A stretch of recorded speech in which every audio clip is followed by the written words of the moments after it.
안녕하세요. 실적 체크입니다. 오늘부터 이름을 닉네임을 바꿨습니다. 실적 체크 중에서 중은 빼고 실적 체크로만 사용하기로 했습니다. 오늘도 종목을 하나 또 볼 텐데요. 오늘 보는 종목은 기존에 제가 이제 봤던 종목과는 조금 다른 그런 의미로 보는 종목입니다. 여러분들이 뭐 제가 생각할 때는 한 번씩은 그래도 다 발을 한번 담가 보지 않았나 싶은 그런 종목이고요. 아직도 또 헤어나오지 못하고 있는 분들도 또 많이 계실 것 같은 그런 종목이라서 한번 선정을 했는데, 이게 뭐 쉬운 종목은 아니에요. 어떤 수익을 내기가 그렇게 쉬운 종목은 아니에요. 그러니까 이제 혹시 아직 발을 담고 있는데 손실이 너무 커서 나는 못 빠져나오겠다, 언제 나와야 될지 모르겠다라고 생각하시는 분들은 한번 들어보시고요. 이전에도 항상 말씀드렸지만은 뭐 대박을 쫓는다든지 테마를 쫓는다든지 이런 기대를 가지고 주식을 하시는 분들은 그냥 안 보셔도 됩니다. 저는 그런 의도로 이거를 방송을 하는 게 아니기 때문에, 그리고 방송 화면이 조금 잘 안 보이거나 깨지시는 분들은 최대화해서 보시게 되면은 조금 더 좋은 화질을 보실 수 있으실 거고요. 이거를 카메라랑 이 여러가지 장비를 좀 좋은 걸로 해서 방송을 해야 되는데, 제가 워낙에 뭐 이렇게 경제 사정이 좋은 편도 아니고, 이렇게 고퀄리티 방송으로 하는 거는 너무 좀 인간미가 없어 보이잖아요. 예전에 사실 LP판을 듣던 세대이기 때문에 저는 LP판의 소리가 참 좋았는데, CD 나오고 나서는 CD 플레이어 듣고 뭐 그 다음에 USB로 듣고, 요즘에는 또 뭐 다 이게 스트리밍해서 듣는데 참 그리울 때가 있어요. LP판의 소리가 아마 모르시는 분들은 이해를 못 하실 거예요. LP판에서 나오는 똑같은 음악인데 뭔 소리냐 하고 생각하실 분들도 있을 거예요. 서두는 너무 길지 않게 하고요. 일단 종목 먼저 보기로 하겠습니다. 제가 이제 이 기술적인 분석이나 이 그래프를 먼저 보기로 했다고 말씀드렸었잖아요. 앞으로는. 그래서 오늘도 이 그래프를 먼저 보기로 하도록 하겠습니다. 요게 이렇게 조금 이렇게 내려와서 이게 움직일 수 있게끔 만들어 놨으면 좋은데, 제가 왜 이거를 이렇게 만들어 놨는지 모르겠어요. 못 움직이게. 컴퓨터를 잘 몰라서. 하여튼 자, SK 이노베이션. SK가 저는 요 근래에는 뭐 한화 같은 경우도 많이 뜨고 있고요. 뭐 다른 그런 기업들도 많이 뜨고 있는 그런 기업들이 있는데, 저는 개인적으로 SK라는 회사가 뜨고는 있지만 다른 어떤 기업에 비해서 그렇게 많이 뜨지는 못하고 있지만, 그래도 제일 탄탄하게 가지고 가고 있는 그런 기업이 아닌가 하는 생각을 하고요. 그래서 저는 개인적으로 SK를 좀 좋아하는 편입니다. 한화 같은 경우는 뭐 그냥 그분이 마음에 안 들어서 저는 별로 그렇게 좋아하지 않습니다. 그분이 글쎄요, 진짜 어떻게 될지 모르겠어요. 앞으로 이제 3세가 되는 거죠. 오너 경영이 이제 3세를 하게 되면은 어떻게 될지 모르겠어요. 이제 고양이가 왔는데, 고양이도 그냥 식구라고 생각을 해야지, 얘는 진짜 어떻게 힘듭니다, 키우기가. 자, SK 이노베이션 한번 보도록 하겠습니다. 자, 간단합니다. 제가 말씀드릴 거는 아까 제가 초두에 기존에 보던 종목하고는 조금 다른 의미로 보는 종목이다라고 말씀을 드렸는데, 어떤 의미냐면요. 그 다른 종목 같은 경우는 상승의 어떤 그런 그 기운을 가지고 있는 종목, 또 이제 그렇게 상승하기를 바라는 그런 종목, 바란다기보다도 상승할 만한 뭔가가 있다라고 생각되는 그런 종목들을 많이 보고 이렇게 그 제가 방송을 했었는데, SK 이노베이션 같은 경우는 그렇지는 않아요. 이게 좀 상승을 하겠다, 아니면은 뭐 이렇게 그 상승의 어떤 준비가 다 되어 있다, 뭐 이제 그런 의미는 아니고, 그냥 그래도 제가 이야기하고 싶은 부분에서 이제 한번은 그 거치 보고 넘어가야 되는 종목인 것 같아서 골라봤습니다.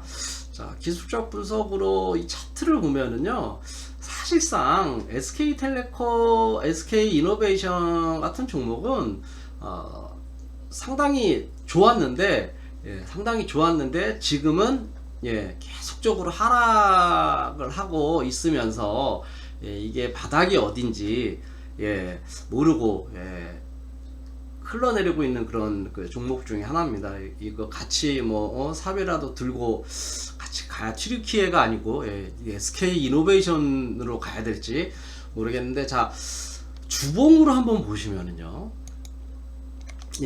주봉으로 한번 볼게요. 최고가 327,000원이잖아요. 반토막 난 거예요. 반토막. 근데 이 지점이 언제냐면은요, 불과 2021년이에요. 2021년 지금 22년, 23년이니까 2년 전이죠. 2년 동안 지금 반토막이 났는데 아직도 흘러내리고 있는 그런 모습이 보이고 있는 종목 중에 하나가 이 SK 이노베이션이고요. 제가 개인적으로 볼 때는 어디가 바닥일지, 아니면은 언제 상승할지 정말 좀 막막한 그런 종목 중에 하나입니다. 이 종목 같은 경우는 좀 더 큰 화면으로 보게 되면은요, 자, 여러분들 제가 이전에 말씀드렸지만은 데드캣 바운스라는 얘기를 이전에 말씀을 드렸었어요. 그리고 이 거래량을 한번 봐라라고 말씀을 드렸었는데, 뭐 똑같은 이야기입니다. 똑같은 이야기예요. 이런 식으로 상승을 했다가 내려갈 때는 이 데드캣 바운스죠. 전 고점을 뚫고 가는 모르겠지만 어쨌든 올라갈 것처럼 하다가 다시 쭉 빼는, 또 올라갈 것쯤 하다가 또 쭉 빼는, 요만큼 내려왔으면은 개미들이라든지 아니면은 이제 잘 모르시는 분들은 어떻게 생각하겠어요? 아니 30 몇만 원짜리가 지금 15만 원대에 와 있는데 여기서 이만큼 뺐으면 이게 올라가는데 더 올라가지 않겠느냐라고 이렇게 기대를 가지고 들어가시는 분들이 있어요. 근데 다시 빠지죠. 요번에도 조금 뭐 며칠 올라가는 듯 하면서도 또 다시 빠지죠. 요게 함정입니다. 함정. 조심하셔야 되고요. 기본적인 분석만 가지고 주식을 할 수 없는 이유 중에 하나가 바로 이거예요. 이 기술적 분석도 같이 봐야 되는 이유 중에 하나인데, 제가 볼 때는 이렇게 조금 멀리서 그냥 눈으로 이렇게 지그시 보고 있으면은 아직도 계속 하락을 하고 있는 중인 걸로 보여요. 제가 보기에는요. 자, 그런데 하락을 할 것 같은 종목을 왜 여기에 나와가지고 방송에서 여기 이야기를 하느냐는 거에 대해서는 제가 이제 또 다른 이야기를 하면서 말씀을 드리도록 하겠지만은, 이 종목 같은 경우는요, 여기서도 한번 보시면은 이 60일 이동평균선이거든요. 60일 이동평균선이 240일 이동평균선을 뚫고 올라가잖아요. 그러면은 이 단기 이평선이 이 장기 이평선의 그 방향에 그 어느 정도는 부합을 해서 같이 움직여줘야 되는데 그러질 못하고 있어요. 단기 이평선은. 이게 지금 주봉이거든요. 주봉상으로 왜 주봉상으로 차트를 볼 때는 주봉을 봐라라, 많이 봐라라는 이런 그 이야기를 아마 많이 들으셨을 거예요. 왜 그러냐면 이런 이유들 때문에 그렇습니다. 이런 이유들 때문에. 예, 이거를 일봉으로 보면은 잘 몰라요. 예, 그냥 많이 떨어졌네라고 생각할 수도 있는데 주봉으로 보면은 엄청나게 떨어졌습니다. 예. 32만원대에서 15만원대까지 14만원대까지 갔었을 거예요 아마. 14만원대까지도 갔었던 종목입니다. 근데 어쨌든지 간에 이 종목은 이 5일선과 20일선이 이 그 241선과 121선과 같은 장기 이평선을 과 같이 부합해서 이거를 뚫고 올라가는 모습을 보이거나 아니면은 제가 처음 화면에서 여기에서처럼 이렇게 이 매물대를 악성 매물대를 뚫고 상승하는 모습을 보이기 전에는 이 SK 이노베이션 같은 경우는 건들지 않는 게 좋아요. 물론 사업은 좋습니다.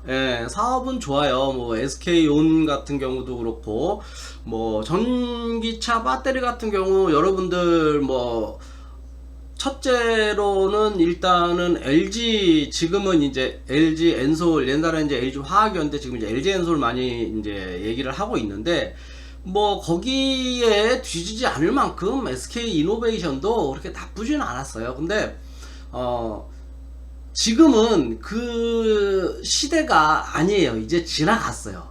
이제 뭐 전기차가 앞으로 또 더 많이, 사람들이 이제 그렇게 얘기를 하죠. 전기차가 앞으로 더 많이 보급될 것이다. 그러면 배터리를 더 많이 사용하게 될 것이다.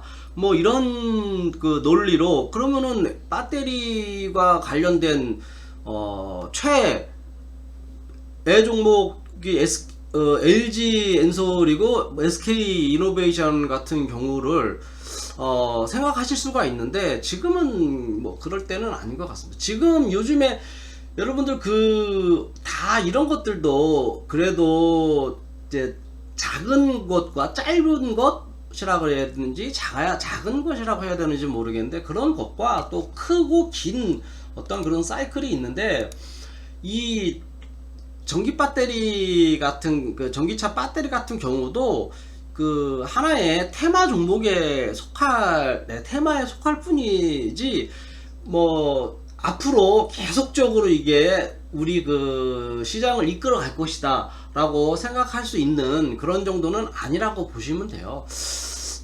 어쨌든지 간에 이거를 못 뚫고 지금 있기 때문에, 이전에 한번 뚫으려고 하다가 못 뚫었죠. 이전에는 뭐 근처만 갔다가 다시 내려왔죠.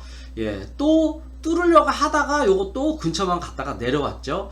이게 1차적으로 이게 이 매물대를 뚫고 가야 돼요. 이거를 매물대를 뚫고 가지 않는 이상 상승을 할 수가 없죠.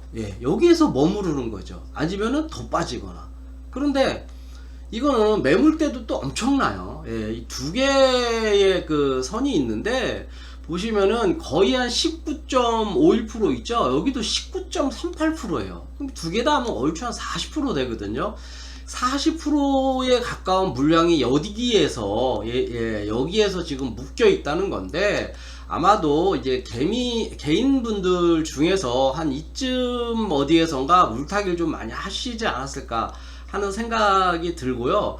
이거를 뚫고 나가기 위해서는 엄청난 거래량이 나와야지만, 여기에서 그 주가가 여기에서 그 맴돌고 있을 때 이 쏟아지는 물량들을 다 받아낼 수 있는 그 엄청난 거래량이 터져야 돼요.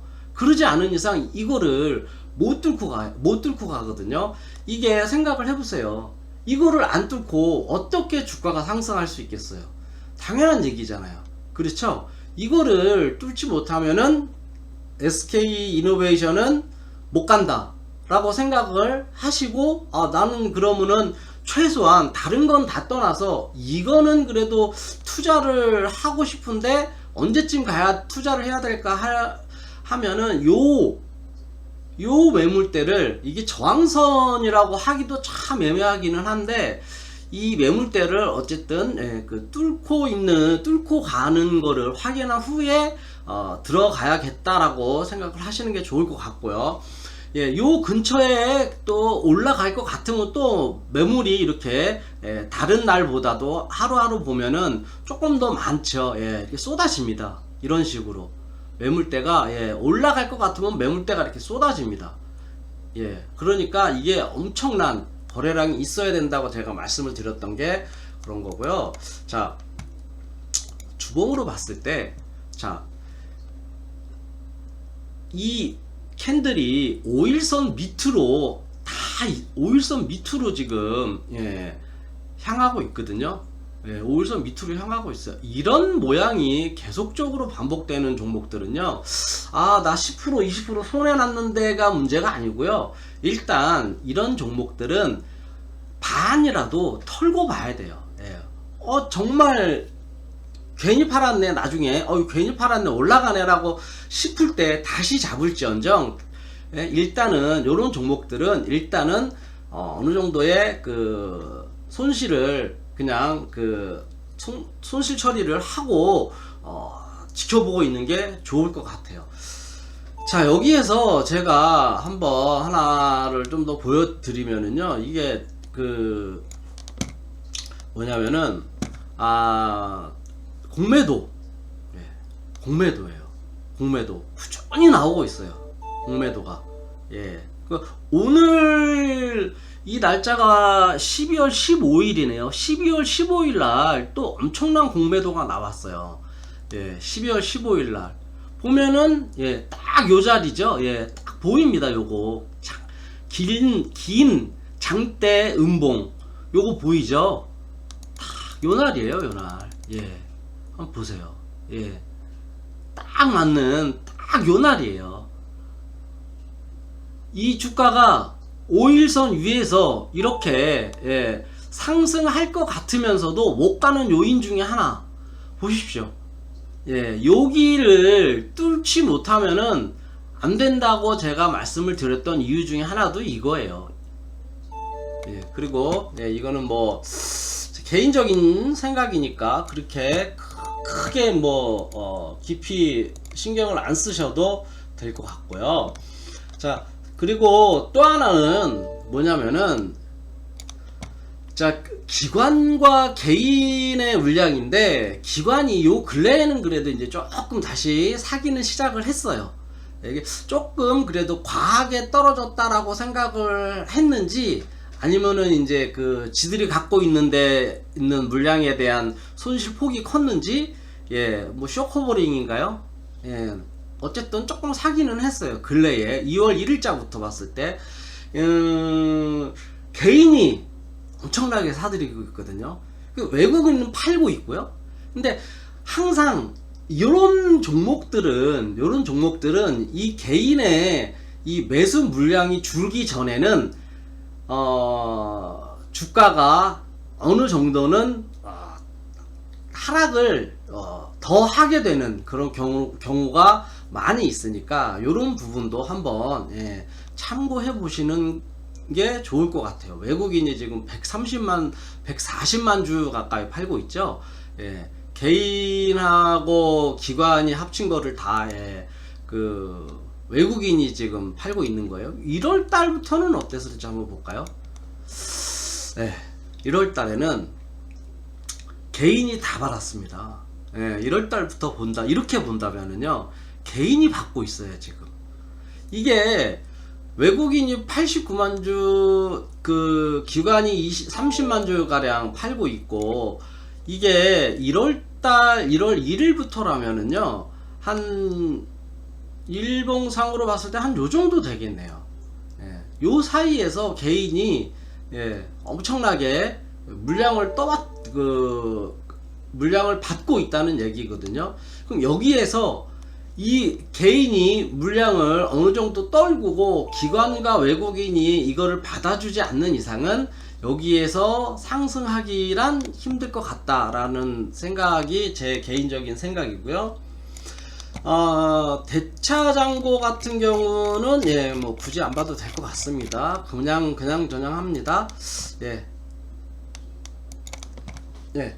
항상 이전에도 제가 말씀드렸지만은 이렇게 장대 음봉이 나왔을 때, 장대 음봉이 이렇게 나왔을 때, 예, 그 다음에 이 음봉을 가릴 수 있는 장대 양봉이 언젠간 이틀이든 3일이든 이렇게 나오지 않는 이상은 이거는 더 빠진다고 생각을 해야 돼요. 장대 음봉이 나왔을 때, 예, 이렇게 장대 음봉이 나왔을 때 이거를 가릴 수 있는, 말하자면은 요런 경우도 그럴 수 있죠. 요렇게 장대 음봉이 나왔는데 장대 양봉으로 이전에 음봉을 다 가렸을 때 그 이후에 이 음봉을 가리고 뚫고 올라가는 그런 그래프가 나오면은 좋은데 그렇지 않은 경우 있죠. 요렇게 장대 양봉이 나와서 한번 상승하려고 했더니 또 이렇게 장대 음봉이 나와가지고 예, 전일의 양봉을 다 희석시켜 버리는, 가려버리는 그런 그 차트가 나오기 시작을 하면은요, 어느 정도는 예, 손실 확정을 하고 가시는 게 좋습니다. 다 팔으라는 얘기는 아니에요. 개인적인 생각이에요. 여러분들한테 파세요, 사세요라고 이렇게 자꾸 말을 하게 되는데 그냥 제 개인적인 생각입니다. 자, 그리고 기본적인 그 상황은 어떤지 한번 보도록 할게요. SK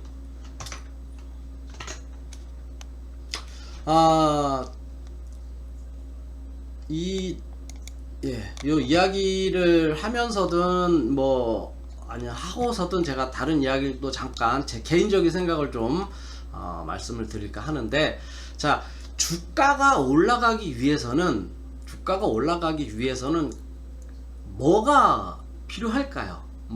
기술적 분석으로 거래량이라든지 이평선이라든지 이런 거 빼고 실질적으로 기본적으로 예, 생각했을 때 주가가 올라가기 위해서는 뭐가 필요할까요? 일단 눈에 숫자가 보여야겠죠. 예. 매출이 나와야 되고 그만큼의 이익이 또 나와야 돼요. 그래야지 이전에 전기차 배터리 올라갈 거야, 반도체 올라갈 거야 라고 했을 때 이 기대감으로 상승을 했으면은 그 다음에 이게 숫자로 예, 눈에 보여줘야 돼요. 매출이 이만큼 상승하고 있고 또 순이익이 이만큼 또 상승하고 있다라는 거를 눈에 보여줘야 돼요. 그렇지 않으면은 실망 매물이 또 쏟아지기 시작을 하면서 이제 어떤 그 이성을 찾은 이성 매물이 또 나오기 시작합니다. 이거 아니다. 이성적으로 생각했을 때, 감성적이 아니고 이성적으로 생각했을 때 이거 아니다라고 생각하는 또 물량이 또 쏟아지게 나오게 돼 있고요. 또 이 정도의 매출이 나오는구나 라는 거를 확인을 했으면은 그 확인 매물이 또 쏟아집니다. 이 정도 나오는구나, 나는 우리가 이만큼 기대했는데 이 정도 나오는구나, 기대치만큼 나오든 안 나오든 확인을 했잖아요, 정점을. 그러면은 그 다음부터는 어떻게 돼? 저희가 정점인데 그러면은 확인을 했으면은 어떻게 하겠어요? 여기가 정점인데 그 다음부터는 더 이상의 발전을 바랄 수가 없잖아요. 그러면 결과적으로 매출이 하락을 하게 되고, 결과적으로는 이게 실적이 하락하게 되면은 주가는 떨어질 수밖에 없는 거예요. 하락할 수밖에 없는 거예요. 자, 그러면은 요거를 한번 또 다시 볼게요. 쓸데없는 얘기들도 자꾸 하게 되는데, 자, 14조 6천억 원이고 코스피 20이에요. 그래도 꽤 큰 회사입니다. 액면가 5천원. 액면 분할을 안 했는데 그 상장 주식 수가 9,200만 주 있으니까 그래도 뭐 액면 분할가 뭐 한번 해도 나쁘지는 않을 것 같아요. 한 1,000원 정도로. 근데 굳이 할 필요는 없죠. 예, 굳이 할 필요는 없으니까 그렇다 치고요. 예, 뉴스는 예, 그냥 개인적으로 한번 다 보세요. 예, 뉴스는. 자, 실적을 한번 보겠습니다. 자, 매출액이 어떻게 됐어요? 조금씩 하락을 하다가 예, 갑자기 튀어 올랐죠. 79만 그 7, 갑자기 말이 꼬이는데 709조인가요? 100억, 1000억, 조, 10조, 79조네요. 79조. 한 80조 가까이 나왔고요. 예, 예상 매출이 나왔었고요. 영업이익률이 6점 뭐라는 거는 생각보다는 조금 작네요. 제가 생각했던 것보다는. 이전에는 예, 그렇게 뭐라 그럴까요? 주목을 받을 만한 그런 회사는 아니었었어요. 예, 뭐 영업이익률이 뭐 2%대에 머물면서 마이너스가 난 적도 있고 예, 했기 때문에 뭐 그렇게 주목을 받는 그런 기업은 아니었는데 뭐 그래도 회사가 워낙에 예, 큰 회사이고 튼튼하니까 잘 버텨온 것 같아요. 그리고 이제 이전에 주가를 보면은 아마 아실 거예요. 어땠는지 주가가 650율 같은 경우도 뭐 한 3,000% 이상 되고요. 1,560원의 배당을 올해 하는데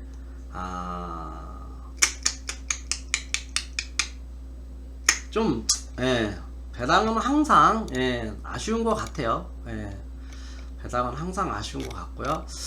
뭐 특별하게 여기서 뭘 본다기보다도 제가 SK이노베이션의 주식 담당자하고 통화를 하려고 몇 번 전화를 했었는데 전화를 안 받으시더라고요. 예, 처음에는 뭐 연결을 해준다고 하더니 끊어지고 또 그 다음에 전화하니까 또 그냥 끊어져 버리고 또 전화를 또 하니까 예, 또 안 받고 예, 그런 일이 있어가지고 통화를 못했습니다. 주식 담당자하고는. 근데 뭐 크게 뭐 물어보지 않아도 예, 될 것 같은 그런 종목이라서 그냥 요거에 대해서 말씀을 드릴게요. 일단은 종목 분석을 한번 보고요. 예,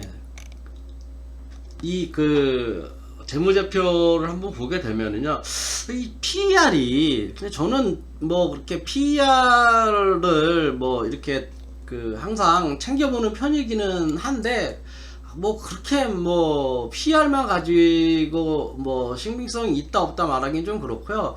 PER이 6배 정도 지금 예상을 했네요. 작년 말까지. 물론 이게 PER이 많은 거는 아니에요. 많은 건 아닌데, 사실 이 이상의 PER이 나와줘야 되는데, 그러기 위해서는 일단 매출이 올라야 되고요. 예, 그리고 이익이 좀 많이 남아야 되는데, 순이익이 지금 3.4%밖에 안 된다고, 순이익률이 3.4%밖에 안 된다고 생각을 하면은, 아직은 조금 더 시간이 걸리지 않을까, 그렇게 생각이 드네요. ROE는 그래도 뭐 한 12%니까 그렇게 낮은 편은 아닌데, 예, 이익률이 좀 많이 저조하네요. 한번 그냥 개화 한번 볼까요? 2007년 투자 사업 부분을 영위할 SK와 석유, 화학 및 윤활유 제품의 생산, 판매 등을 영위할 분할 신설 법인 동사를 인적 분할함으로써 설립되었다. 예, 따로 떨어져 나온 거예요. 예, 2007년에 실질적으로 상장하기는 2009년 10월 윤활유 사업 부분을 2011년 1월 석유화학 사업 부분을 각각 각각 물적 분할하였음이라고 되어 있는데 2011년에 상장하지 않았나요? 아닌가요? 그 사명을 SK 에너지에서 SK 이노베이션으로 변경하였으며 2018년 9월 말에 회사의 전략적 판단에 따라 FCC의 사업을 넥스플레이스의 매각 완료함. 뭐 이렇게 써놨는데 모르겠습니다. SK가 최대 주주이긴 한데 노소영 관장이 그 2대 주주네요. 물론 0.01% 밖에 안 되긴 하지만 그래도 2대 주주네요. 홈페이지 한번 볼까요?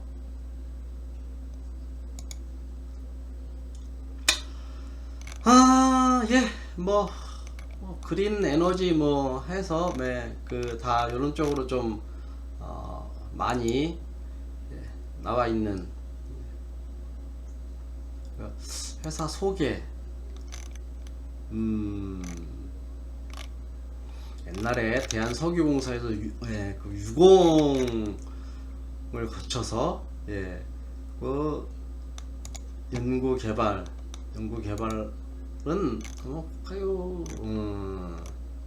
주요 연구개발이 뭐 거의 뭐 비슷비슷하네요. 그 다음에 이제 그 뭐를 봐야 되겠어요? 그 자회사를 한번 봐야 되겠죠?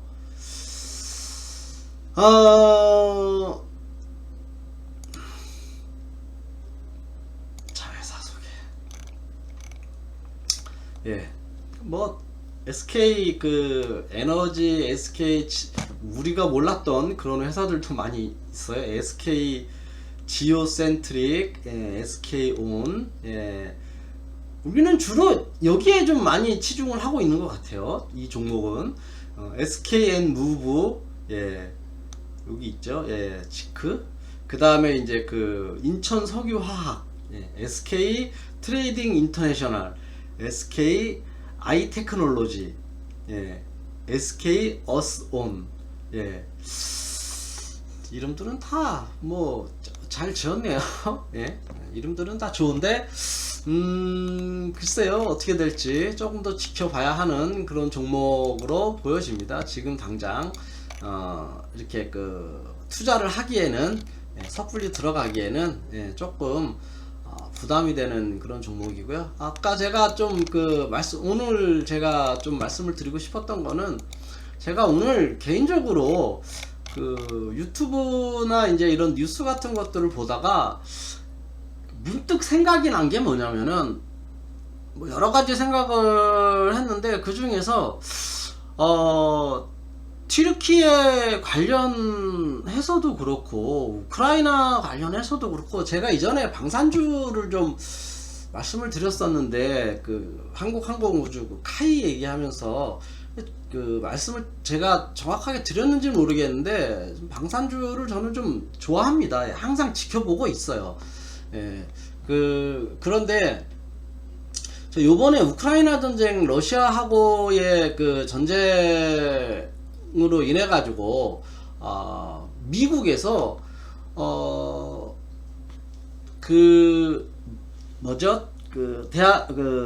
우리나라 6.25 이후에 가장 많은 그 이익을 보고 있다 라는 그런 그 문구를 제가 어디서 본 것 같아요. 그만큼 전쟁에 들어가는 그 물자와 돈이 어마어마하다는 거예요. 엄청나게 많다는 거예요.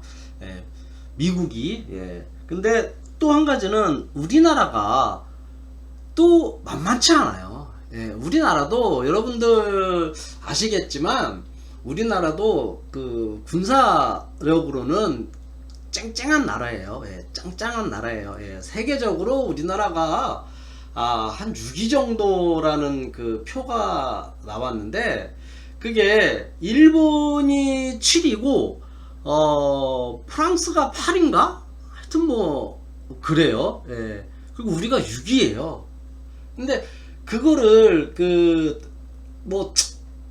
아무 생각 안 하고 넘어갈 수도 있지만, 지금 시점에서는 어떻게 보면은 당연할 수도 있어요. 우리는 이제 분단 국가이기 때문에 계속적으로 이제 어떤 그 전쟁에 대한 우리는 지금 휴전선이잖아요. 예, 이게 그 휴전선이라는 게 이 화산처럼 뭐 사화산이라면은 상관이 없는데 이게 휴화산이라고 그래가지고 지금 쉬고 있는 예, 언제 폭발할지 모르는 예, 그런 그 화산과 같이 휴전선이라는 거는 예, 언제 또 뚫고 넘어올지 모르는 그런 그 거기 때문에 방산 관련해서는 우리가 지금 좀 이렇게 그 관심을 가져도 그렇게 뭐 늦은 상황은 아니지 않을까 하는 그런 생각이 들기도 했어요. 또 뭐 여러분들 아시다시피 뭐 우리나라의 그 장갑차, 탱크, 미사일, 그리고 뭐 여러 가지 그 포들이요. 뭐 북한에서 얘기하는 그런 무슨 고사포 같은 뭐 그런 것도 있고, 예, 저기 뭐지, 비행기도 있고. 그런데 그래서 그 우리나라가 그 군사력으로 봐가지고는 굉장히 높은 위치에 있기 때문에 이 방산주 같은 경우는 항상 좀 신경을 쓰시는 게 좋을 것 같고요. 뭐 정확한 내용은 아니지만은 제가 들은 바에 의하면은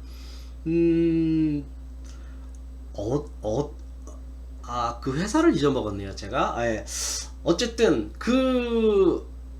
어딘가에 우리나라가 그 총알에 대한 총알을 만든다 그랬네요. 그 탄피를 만든다 그랬는데 그거를 우리나라가 굉장히 많이 수출을 하고 있다고 하더라고요.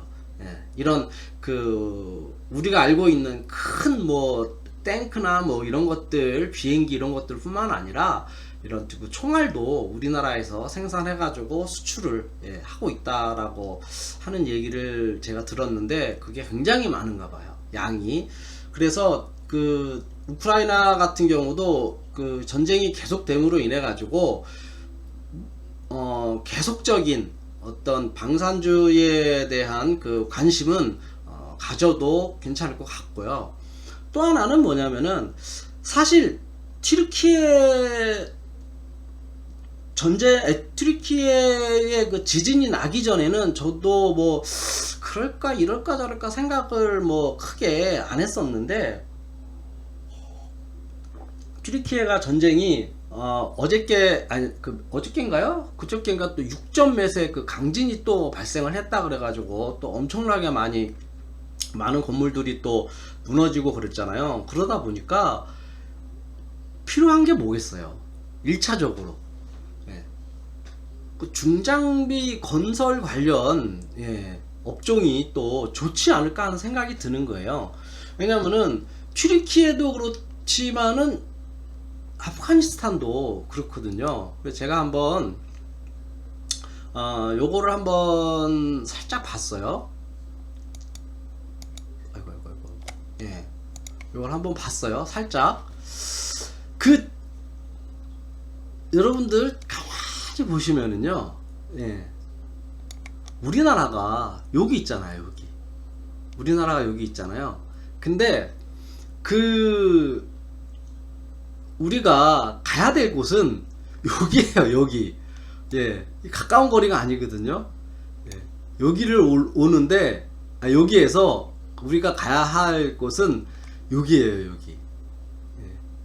그리고 또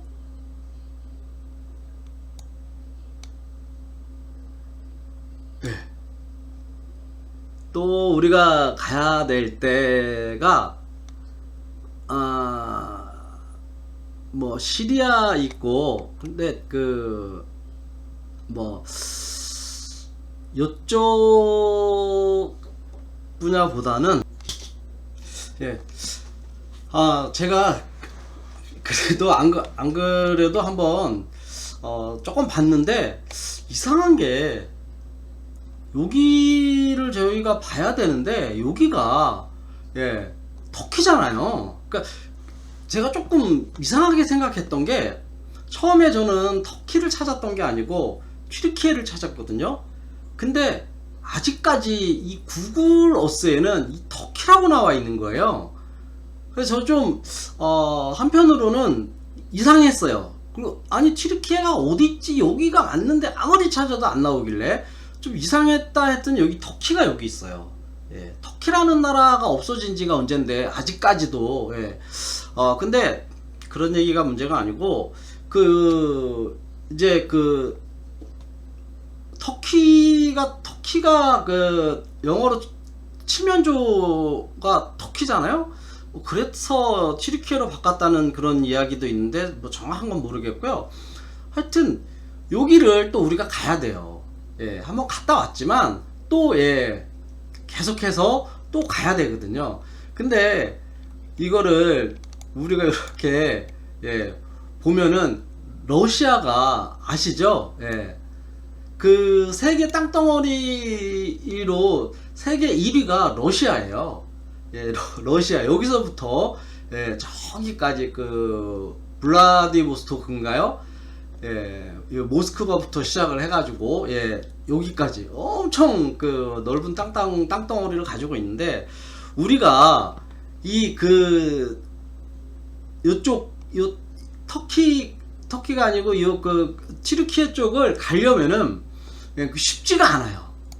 여기 가는 게 이렇게 쉽지가 않아요. 해상으로 물론 가지 않을까 싶은데, 제가 생각할 때 해상으로 가면은 뭐 요렇게 가겠죠. 요렇게 가는데, 이게 지금은 그러니까 튀르키예가 워낙에 상황이 뭐 이래저래 하니까 우리가 비행기로 이렇게 갈 수 있을지 모르겠는데, 어떤 개인 우리나라의 어떤 사업 때문에 어떻게 보면 이제 개인적으로 가기에는 뭐 어떤 항로를 우리가 빌려서 가야 되기 때문에 그게 쉽지 않을 것 같아요. 뭐 이전에 저기한테 파키스탄 같은 경우도 저기가 이야기를 했었죠. 죄송합니다. 지금 미국 대통령이 바이든이 파키스탄이 여기 아프가니스탄을 가는데 여기를 막고 있으니까 여기로 못 가잖아요. 내륙국은 그게 안 좋아요. 그러니까 파키스탄에 너네들이 석기 시대로 돌아가고 싶지 않으면 문을 열어라 해가지고 이 문을 열었다는 그런 웃긴 이야기도 있는데, 우리 튀르키예 지진 나가지고 이제 우리가 가가지고 건설을 좀 해야 되니까 너네 좀 우리한테 너네 항로를 좀 빌려줘 해가지고 이렇게 갈 수는 없단 말이죠. 이렇게 가기는 조금 애매한 지역인데, 이 터키가 또 이렇게 돌아가려고 하면은요, 보시면은 이게 밑으로는 열려있지를 않아요. 바로 돌아와도 요렇게 해가지고 간다고 하더라도 글쎄요, 여기가 막혀있어요. 갈 수가 없어요. 그래가지고 내륙국은 항상 제가 이제 항상 말씀드렸지만은, 내륙국은 그래서 힘들어요. 뭘 하기가. 우리 거꾸로 요렇게 해서 들어오는 이 항로가 여기 있단 말이에요. 여기도 쉽게 들어오기가 애매하죠. 여기로 들어와가지고 요렇게 간다, 이것도 말이 안 된다는 얘기예요. 요렇게 해가지고 뭐 지구본을 완전히 막 다 돌아서 이렇게 오는 거는 너무 비상식적이죠. 이거는 이렇게 온다는 거는. 그래서 제가 튀르키예하고 제가 얘기하다가 또 딴 데로 많이 했는데 죄송합니다. 튀르키예하고 지금 러시아하고 전쟁을 하고 있지만 전쟁이 끝나고 나면은 아무래도 건설업이라고 얘기하기는 좀 뭐하지만 우크라이나 같은 경우도 앞으로 필요한 게 그러니까는 건설 쪽이 필요하겠죠. 제가 자꾸 머릿속에서 그 단어가 자꾸 맴도는데 인프라를 먼저 구축을 해야 되잖아요. 그러기 위해서는 그래도 우크라이나에 우리가 가서 좀 해야 되지 않을까 싶은데 여기도 가기가 쉽지 않아요. 힘들어요. 여기를 어떻게 가요? 이쪽으로 가려면은 이쪽으로 물론 안 갈 것 같긴 한데 일로 가려면 얘네들한테 이거를 다 동의를 받아야 되는데 어렵단 말이에요. 이쪽으로 가기도 어렵고 이쪽은 다 아제르바이잔은 아니더라도 요렇게 해가지고 키르기스탄이나 카자흐스탄, 우즈베키스탄이라든지 조지아 여기 이런 데까지는 괜찮은데 요런 데까지는 괜찮은데 결과적으로는 러시아를 지나가야 되기 때문에 가기가 쉽지 않다는 얘기죠. 그래서 근데 그래도 이 두 나라에 아직 끝나지는 않았지만은 앞으로 필요한 게 저는 인프라를 먼저 구축을 해야 되지 않나 라고 생각을 합니다. 그러기 위해서는 결과적으로는 건축이죠. 그래가지고 그쪽 분야는 앞으로 그래도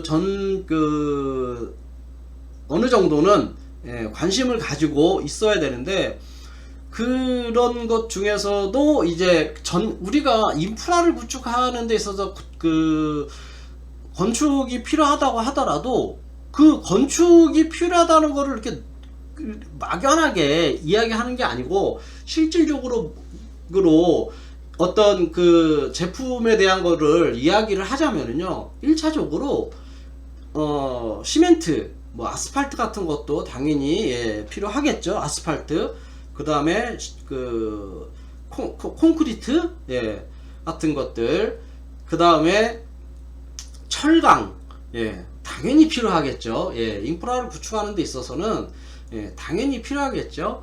그 다음에 또 필요한 것들이 뭐가 있겠어요? 중장비.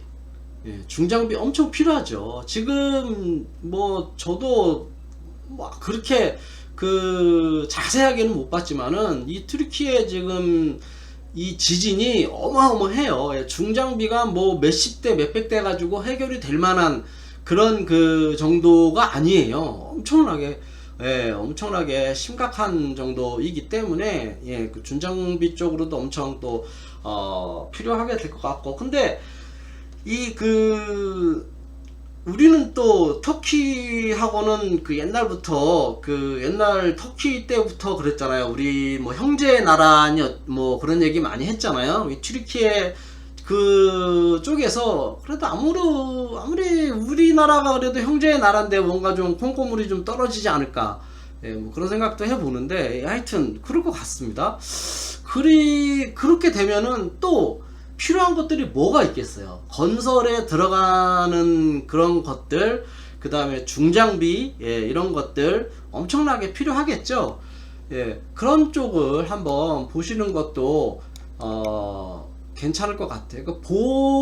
이렇게 너무 급하게 서두를 필요는 없지만 보시는 것도 괜찮을 것 같아요. 그리고 또 이제 문제는 뭐냐면은 우리나라에서 여기서 가야 될 곳이 참 여기를 가야 되거든요. 여기 앙카라고 여기 우크라이나 여기인데 앙카라를 가서 요렇게 흑해로 이렇게 넘어갈 수 있을지 모르겠네요. 그거는 모르겠는데 어쨌든 가야 되잖아요. 시리아도 글쎄요.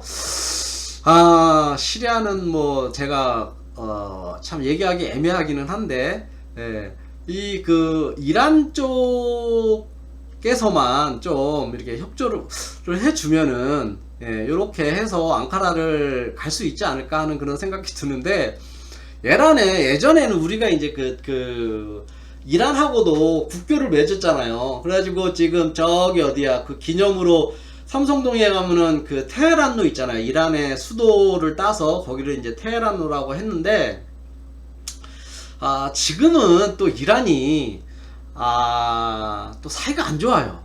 예. 이렇게 뭐 이렇게 표현을 해도 될지 모르겠지만, 그 우리나라의 그 어떤 그 형의 역할을 하고 있는 그 나라가 좀 그래요. 그래서 저는 사실 참 애매한 게, 우리가 만약에 이제 그 전쟁으로 따져가지고 이제 우리나라에 이제 그 전쟁이 나가지고 뭐 이렇게 그 옛날 6.25 때 이런 저기 뭐야 사우디 아프리카에서도 이디오피아라는 나라에서도 오고 막 그랬었는데, 우리도 전쟁이 나면 가서 좀 이렇게 도와줘야 되는 나라가 있다라고 가정을 하고 했는데, 이 나라가 우리나라의 그 6.25 때라든지 여러 가지 그 전쟁 그런이 있을 때 우리나라를 도와줬는데, 그 나라에 전쟁이 났어요. 그럼 우리가 도와줘야 되잖아요. 그쵸? 근데 그 나라를, 문제가 우리 형이 싫어하네. 우리 형이 싫어하면은 우리 입장에서는 참 애매한 거예요. 우리를 도와줬고 우리도 도와줘야 되는데 될 것 같은데, 형이 자꾸 그 나라를 안 좋아해, 싫어해. 그러면은 눈치를 한번 싹 보게 되죠. 그러면은 우리 마음대로 도와준다는 것도 또 쉽지 않아요. 또 쉽지 않아요. 사실 우리나라가 우크라이나의 그 전쟁이 났을 때 우리나라에 누가 갔었었죠? 누군지 모르지만 하여튼 뭐 그렇게 갔는데, 우리나라에서는 그렇게 적극적으로 파병을 안 하잖아요. 가서 이제 도와주고 싶어도, 글쎄요, 뭐 도와주고 싶어도가 아니라, 제가 생각할 때는 뭐 그 형만 아니면, 그리고 그 나라가 얘네들이 아니면은 다른 데로 한번 갔었을지도 몰라요. 또 이제 나토에 가입된 나라라면은 뭐 당연히 가겠지만은, 어쨌든지 그렇지 않더라도 좀 가야 될 나라 같으면은 또 갈 수도 있는데, 참 지리적으로 애매한 그런 위치이기 때문에 적극적으로 이렇게 못 가고 있지만, 그래서 혹시 뭐 건설을 한다든지 아니면은 필요한 어떤 장비라든지 이런 것들을 사드릴 때, 이거를 우리나라 코리아 메이드 인 코리아 제품을 선호할까? 라는 그런 생각도 들고, 또 굳이 그렇게 먼 나라에서 이렇게 사와야 되나? 하는 그런 생각도 들어요. 여기서부터 여기까지 와야 되니까. 그래서 그런 생각도 들고 해서, 우크라이나에 대해서는 정확하게는 제가 뭐 말씀은 못 드리겠지만은, 그래도 튀르키예 같은 경우는 우리가 좀 그래도 눈독을 좀 이런 얘기하면 참 죄송하기는 해요. 지금 이제 그쪽에 계시는 분들한테는 좀 죄송하기는 한데, 그 어떻게 우리도 그래도 눈독을 안 들일 수 없잖아요. 눈독을 안 드릴 수가 없겠죠. 눈독을 좀 드려야 되는데, 요 생각을 했을 때, 그래서 그 생각을 했을 때, 인도를 또 우리가 한번 생각을 해볼 수가 있는데, 인도가 우리를 중국하고 얘네들도 얘네들도 참 힘들어요. 여기 근데 요렇게 가면은 또 파키스탄이 있단 말이에요. 그럼 파키스탄도 원래 중국 인도 땅이었잖아요. 그렇지 않나요? 파키스탄은 원래 인도 땅이지 않았나요? 예, 옛날에 뭐 종교적이나 아니면 뭐 그 저기 뭐야 서구권에서 이렇게 들어와가 서구에선가 아니면 어디서 들어와가지고 이렇게 잘라가지고 너네 종교 뭐야? 우리는 뭐 그 힌두교인데요. 우리는 뭐 이슬람인데요. 우리는 뭐 기독교인데요. 뭐 해가지고 예, 이렇게 해가지고 여기 방글라데시 그 다음에 파키스탄 해가지고 다 원래 인도 땅인데 이렇게 다 깔라진 거 아닌가요? 아닌가요? 예, 저는 이제 그렇게 알고 있거든요.